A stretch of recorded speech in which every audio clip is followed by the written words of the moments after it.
Batam TV, inspirasi Kepri.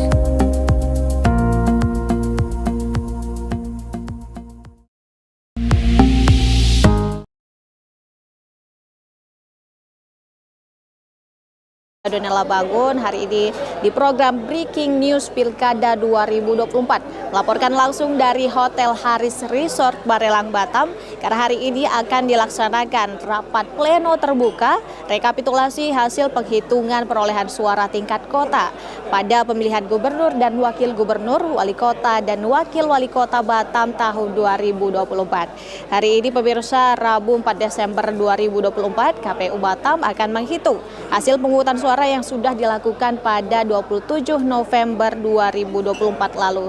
Dapat kami informasikan pemirsa, rekapitulasi ini akan berlangsung selama 2 hari, yaitu hari ini 4 Desember 2024 sampai besok 5 Desember 2024. Untuk suasana di lokasi saat ini tadi di luar saya melihat sudah ada puluhan personel dari Polresta Barelang untuk berjaga, dan di dalam ruangan saat ini sudah datang beberapa peserta yang akan mengikuti rapat pleno terbuka ini. Tadi dari daftar yang akan hadir di meja saya melihat ada tentunya dari KPU Kota Batam yang sudah hadir di sini. Kemudian akan ada saksi paslon gubernur dan wakil gubernur nomor urut 1 dan 2. Kemudian ada saksi dari calon paslon wali kota dan wakil wali kota nomor urut 1 dan nomor urut 2. Kemudian selain itu akan ada Bawaslu Kota Batam dan ke-12 PPK dari ke-12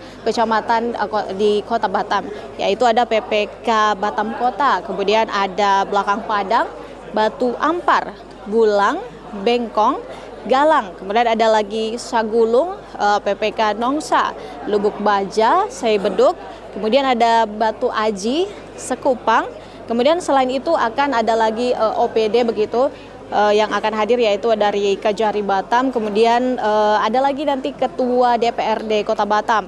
Selain itu akan hadir juga Wali Kota Batam, kemudian Kapolresta Barelang, kemudian ada Dandim 0316, kemudian ada Kabankes Bangpol, dan juga Kaposdabin. Dapat kami informasikan pemirsa, untuk Kota Batam sendiri terdapat 899.666 DPT yang terdaftar untuk pemilu kada tahun 2024 ini. Sejumlah DPT tersebut tersebar di 1.821 TPS di Kota Batam, yang mana 1.818-nya merupakan TPS reguler dan ada 3 TPS khusus yang disediakan oleh KPU Kota Batam. Untuk pemungutan suara 27 November lalu, dari 899.666 DPT yang terdaftar, tercatat partisipasi pemilih di Batam sebanyak 420.694 DPT atau sekitar 46,76% saja yang warga Batam yang menggunakan hak suaranya pada pilkada kali ini.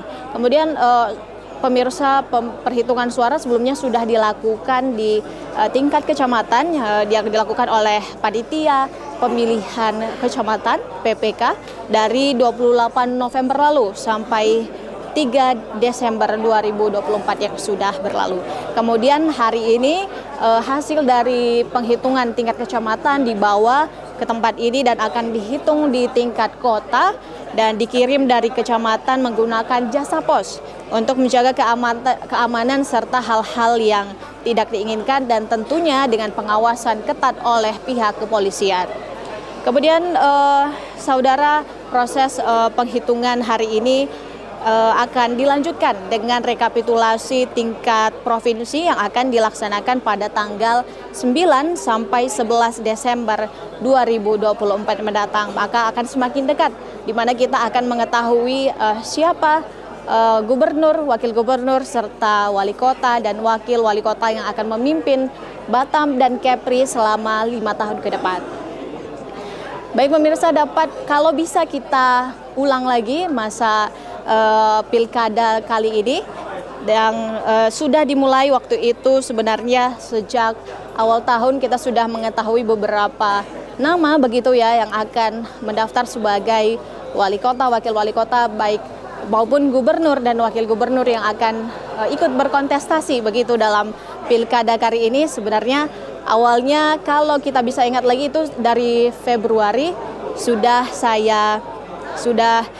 kita dengar begitu ya, sudah mencuat beberapa nama, yaitu pada awal tahun kita sudah mendengar nama untuk calon wali kota Batam, yaitu Bapak Amsakar Ahmad. Saat itu kalau bisa saya ingat lagi waktu itu namanya sudah mencuat dan beberapa influencer bisa dibilang saat itu sudah memberikan dukungan kepada saat ini masih aktif sebagai wakil wali kota Batam ini. Kemudian ada lagi kabar setelah itu kita mendengar lagi nama Ibu Li Claudia Chandra yang juga waktu itu akan menjadi salah satu calon begitu, namun waktu itu kita belum tahu apakah dia menjadi calon wali kota atau calon wakil wali kota. Namun setelah namanya banyak dibicarakan di kota Batam, akhirnya dia berpasangan dengan Bapak Amsakar Ahmad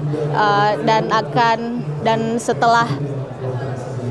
setelah itu kita melihat sudah didaftarkan waktu itu, pendaftarannya yang dilakukan pada tanggal 27 sampai 29 Agustus 2024 lalu. Bapak Amsakar Ahmad berpasangan dengan Ibu Li Claudia Chandra dan mereka mendapatkan nomor urut 2 ya dalam Pilkada 2024 kali ini. Kemudian waktu itu sempat juga kita ada isu yang akan berkembang. Isu yang berkembang saat itu bahwa pasangan ini akan melawan kota kosong begitu ya. Terjadi fenomena kota kosong, bahkan tidak hanya di Batam tapi di seluruh wilayah Indonesia ada banyak paslon yang akan melawan kota kosong. Namun akhirnya setelah melalui beberapa tahapan, ada demo waktu itu, kemudian akhirnya dikeluarkanlah keputusan MK yang membuat akhirnya PDI Perjuangan bisa mengusung paslonnya sendiri karena di Batam dia mempunyai suara sekitar 13%. Kemudian akhirnya nama Bapak Nuryanto dan Hardi Slamet Hud di detik-detik terakhir di kota Batam muncul sebagai rival dari pasangan Bapak Amsakar Ahmad dan Ibu Li Claudia Chandra. Kemudian mereka juga akhirnya mendaftarkan dan menjadi dua pasangan calon yang mendaftar di Pilkada Kota Batam 2024 ini. Kemudian untuk tingkat gubernur, kita tahu Bapak Ansar Ahmad, petahana ya, bisa dibilang petahana. Beliau akhirnya mendaftar juga, masih melanjutkan ingin ikut berkontestasi di Pilgub dan berpasangan kali ini dengan Bapak Nyanyang Haris Pratamura. Kemudian setelah ada putusan MK juga, akhirnya Bapak Rudi yang merupakan wali kota Batam aktif saat ini ikut berkontestasi dan berpasangan dengan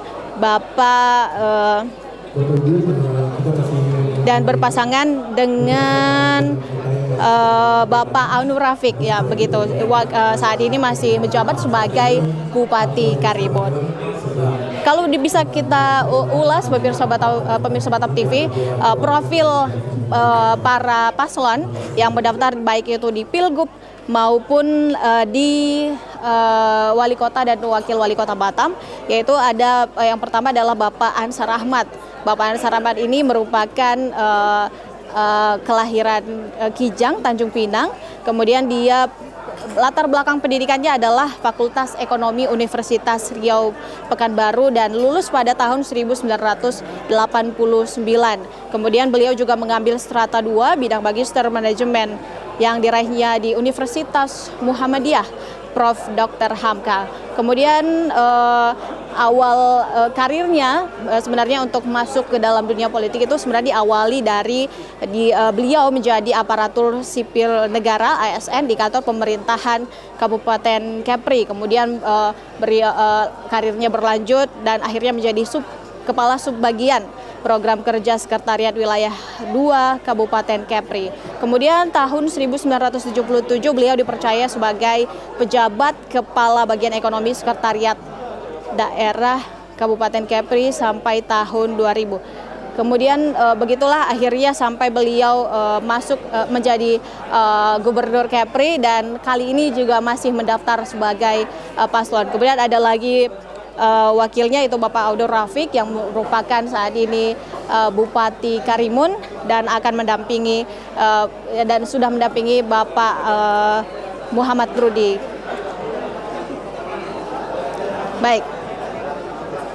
Baik pemirsa, saat ini kita kembali ke dalam kegiatan yang akan dilaksanakan, yaitu rekapitulasi hari ini.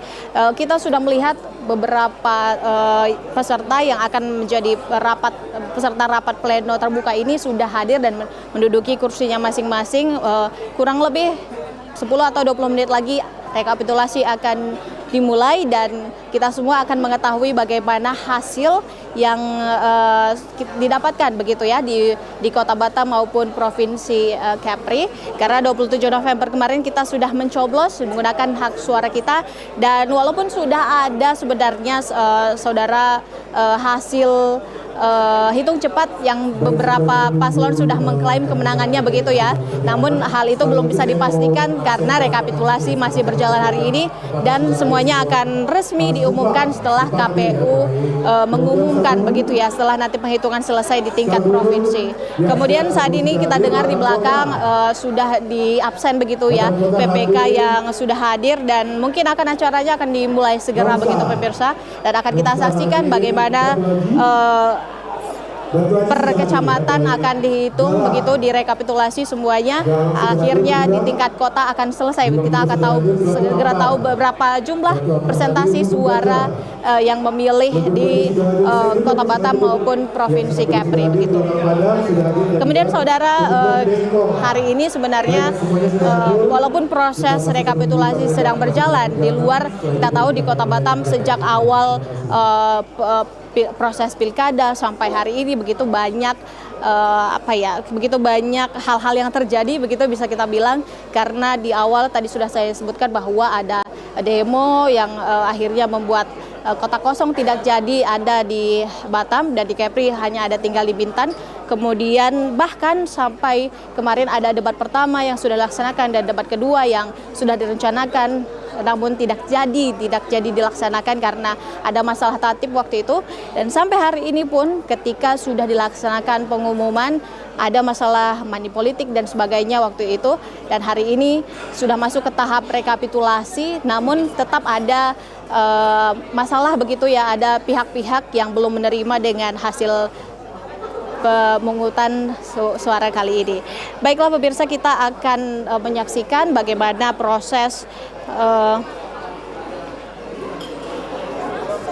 Baik pemirsa, kita kembali lagi kepada DPT yang sudah terdaftar di Kepri di Kepri dan Batam. Yang di Batam khususnya saya tadi sebutkan ada sekitar 899.666 DPT yang tersebar di 1.821 TPS di Kota Batam, yang tadi jumlahnya 1.818 merupakan TPS reguler dan 3 TPS merupakan TPS khusus. Namun pada pilkada kali ini yang sudah dilakukan 27 November kemarin hanya sekitar 420.694 DPT yang menggunakan hak pilihnya, sehingga di Kota Batam hanya persentasinya hanya 46,76% warga yang menggunakan hak pilihnya. Setelah kita lakukan setelah kita bertanya kepada baik itu pengamat politik baik KPU, banyak yang mengatakan bahwa sebenarnya salah satu faktor yang membuat warga Batam tidak menggunakan hak pilihnya adalah faktor cuaca, karena hari itu tanggal 27 November memang di Kota Batam di hampir di seluruh wilayah Kota Batam seharian memang terjadi hujan begitu ya pemirsa, sehingga banyak warga yang tidak datang begitu ke TPS, dan ada juga yang mengatakan bahwa TPS-nya tidak seperti TPS biasa yang lumayan jauh dari rumahnya sehingga mereka tidak datang begitu. Kemudian ada juga faktor yang mengatakan bahwa banyak warga Batam yang apatis begitu ya kepada paslon, yang mereka tidak memilih untuk tidak datang ke TPS, tapi ada yang memilih bekerja begitu, karena walaupun hari itu sudah ditetapkan sebagai hari libur oleh pemerintah, ada perusahaan-perusahaan yang membuat bonus begitu bagi pekerjanya yang bisa bekerja untuk hari itu, sehingga warga lebih memilih untuk bekerja daripada datang ke TPS untuk menggunakan hak pilihnya begitu. Kemudian selain itu ada juga masalah terkait bagaimana masyarakat tidak mengetahui begitu bagaimana visi misi ataupun program-program dan tidak terlalu kenal begitu dengan pasangan-pasangan calon yang berkontestasi pada Pilkada tahun 2024 ini. Sejumlah masalah tadi diduga menjadi faktor rendahnya tingkat partisipasi masyarakat Kota Batam tahun ini. Kemudian tadi saya sampaikan bahwa ya 46,76% saja warga Batam yang menggunakan hak suaranya. Kemudian saudara, proses rekapitulasi hari ini akan segera dimulai pagi ini. Ya, acaranya akan dimulai dengan pembukaan, nantinya kemudian akan dilanjutkan dengan penghitungan dari kecamatan-kecamatan dan akan dilanjutkan besok tanggal 5 Desember 2024 di Hotel Haris Resort Barelang Batam. Dan tadi sudah saya sampaikan bahwa sebelum ke tingkat kota ini sudah dilaksanakan proses penghitungan di tingkat kecamatan yang sudah dilaksanakan pada 28 November hingga 3 Desember 2024 lalu. Dan hasil rekapitulasi di tingkat kecamatan hari ini dikirim ke tempat ini menggunakan jasa pos untuk menjaga keamanan serta hal-hal yang tidak diinginkan begitu ya, tentunya dengan didampingi dan dikawal oleh aparat kepolisian. Kemudian setelah rekapitulasi hari ini akan dilaksanakan juga rekapitulasi tingkat provinsi pada 9 sampai 11 Desember 2024 mendatang. Ya, kita dengar saat ini tamu sudah disuruh untuk menduduki kursinya karena sebentar lagi acara rapat pleno terbuka rekapitulasi hasil penghitungan perolehan suara tingkat kota pada pemilihan gubernur dan wakil gubernur, wali kota dan wakil wali kota Batam tahun 2024 akan segera dimulai. Yang hadir hari ini pemirsa ada dari KPU Kota Batam tentunya, kemudian ada saksi dari paslon gubernur dan wakil gubernur nomor urut 1, kemudian ada saksi dari paslon gubernur dan wakil gubernur nomor urut 2, kemudian ada lagi paslon wali kota dan wakil wali kota nomor urut 1, kemudian ada saksi juga dari paslon wali kota dan wakil wali kota nomor urut 2, kemudian tentunya ada juga dari Bawaslu Kota Batam dan ada PPK dari 12 kecamatan di Kota Batam. 12 kecamatan itu adalah Batam Kota, kemudian ada Belakang Padang, Batu Ampar, Bulang, Bengkong, Galang, Sagulung, Nongsa, kemudian ada Lubuk Baja, Seibeduk, Batu Aji, dan juga Sekupang. Selain dari PPK, KPU dan Bawaslu serta saksi dari kedua paslon gubernur dan wali kota begitu pemirsa, ada juga hadir hari ini, rencananya akan hadir wali kota Batam Bapak Muhammad Rudi, kemudian ada ketua DPRD Kota Batam, kemudian ada dari Kajari Batam, Kapolresta Barelang, Dandim 0316, kemudian ada Kabankes Bangpol dan juga Kapolsdabin. Kita menanti saudara rapat pleno terbuka ini dimulai karena tadi sudah dipanggil ya begitu, sudah absen tadi dilakukan oleh KPU Kota Batam terhadap PPK yang harusnya hadir hari ini. Tadi kita lihat kursi sudah hampir penuh ya, sudah hampir hadir semua begitu peserta yang mengikuti rapat pleno terbuka ini, dan acaranya akan dimulai sebentar lagi dan akan dilakukan penghitungan suara yang hasilnya sudah dari kecamatan lalu begitu. Kemudian pemirsa Batam TV, kita berharap ya setelah proses rekapitulasi ini kita akan mendapatkan wali kota dan wakil wali kota serta gubernur dan wakil gubernur yang betul-betul berkualitas begitu ya, karena kita tahu bahwa Batam dan Kepulauan Riau merupakan kota dan provinsi ya andalan begitu dari secara nasional untuk pertumbuhan ekonomi di Indonesia, sehingga kita tahu bagaimana kita lihat bagaimana kedua paslon baik itu wali kota dan wakil wali kota dan gubernur serta wakil gubernur yang ikut kontestasi kali ini merupakan putra-putri terbaik dari Batam dan Kepri, dan kita akan lihat bagaimana siapa dari putra-putri terbaik Batam dan Kepri ini yang akan memimpin Batam dan Kepri selama 5 tahun ke depan. Tentunya kita berharap semua proses dapat berjalan dengan lancar, aman dan damai begitu ya pemirsa, sehingga betul-betul proses Pilkada 2024 tahun ini dapat menjadi momen yang berkesan baik begitu bagi kita semuanya. Kemudian pemirsa, kita akan melihat bagaimana prosesnya. Kita belum dapat informasi begitu dari kecamatan mana yang akan dimulai begitu penghitungan suaranya, dan tata caranya juga belum kita dapatkan informasi baik hari ini maupun besok dibagi berapa begitu dari 12 kecamatan itu. Hari ini mungkin 6, besok 6, kita belum mendapatkan informasinya. Namun sudah dipastikan bahwa acara ini akan berlangsung selama 2 hari begitu ya. Hari ini 4 Desember 2024 dan besok 5 Desember 2024 di Hotel Haris Resort Barelang, Batam. Kemudian pemirsa, kita mungkin kembali lagi ya kepada kilas balik bagaimana Pilkada Batam dan Kepri sudah berlangsung selama beberapa bulan ini begitu. Kita waktu itu sudah ada beberapa isu begitu ya yang muncul ketika ada masa kampanye, baik itu dari pasangan wali kota dan wakil wali kota serta pasangan calon gubernur dan wakil gubernur Kepri begitu. Karena kita tahu selama debat begitu yang hangat waktu itu, kita ingat bagaimana debat yang hanya dilaksanakan sekali di tingkat provinsi untuk paslon gubernur dan wakil gubernur. Ada yang hangat saat itu, kita ingat bagaimana pembahasan terkait Rempang Eco City yang kembali dibahas oleh kedua paslon. Kemudian untuk di Batam, di debat Pilkada pertama, putaran pertama saat itu